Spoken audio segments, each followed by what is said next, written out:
একদম সিম্পল পদ্ধতিতে এইভাবে কিন্তু মটন কষা বাড়িতে তৈরি করে দেখতেই পারো। প্রথমে আমি মটন কষাটাকে ভালো করে ধুয়ে নিয়েছি। ধুয়ে নিয়ে এক এক করে এর মধ্যে আদা, রসুন, কাঁচা লঙ্কা পেস্ট, একটু জিরে গুঁড়ো, একটু ধনে গুঁড়ো, একটু কাশ্মীরি মির্চ, তার সাথে নুন, চিনি, পেঁয়াজ আর কাঁচা তেল দিয়ে মাংসটাকে ভালো করে মেখে রেখে দেবো 2 থেকে 3 ঘন্টা। এরপরে কড়াইতে সামান্য সর্ষের তেল দিয়ে কিছু ফোড়ন আমরা এর মধ্যে অ্যাড করব।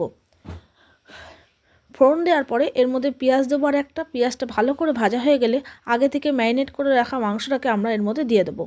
এর মধ্যে কোনো আলুর ব্যবহার করব না, আর শুধু কষিয়ে কষিয়ে কিন্তু এই মাংসটা আমরা ঢেকে ঢেকে রান্না করব। এরকম করে কষাতে কষাতে দেখো আমরা 40 মিনিট মতো কষিয়ে নেব। ভালো করে কষানো হয়ে যাওয়ার পর যখন তেল ছেড়ে দেবে তখন আমরা এর মধ্যে পরিমাণ মতো জল দিয়ে দেবো। জল দিয়ে একে ফুটতে ছেড়ে দেবো। যেহেতু এর মধ্যে আলু দিইনি বা এটা আমরা যেহেতু রুটি দিয়ে খাবো, সেই জন্য মাংসটাকে কষা কষায় রাখা হয়েছে। তো দেখতেই পাচ্ছ সুন্দর করে 1 ঘন্টা 15 মিনিটের মধ্যে কিন্তু আমাদের মাংস কষাটা রেডি হয়ে গেল। এইবার ওর মধ্যে একটু গরম মশলা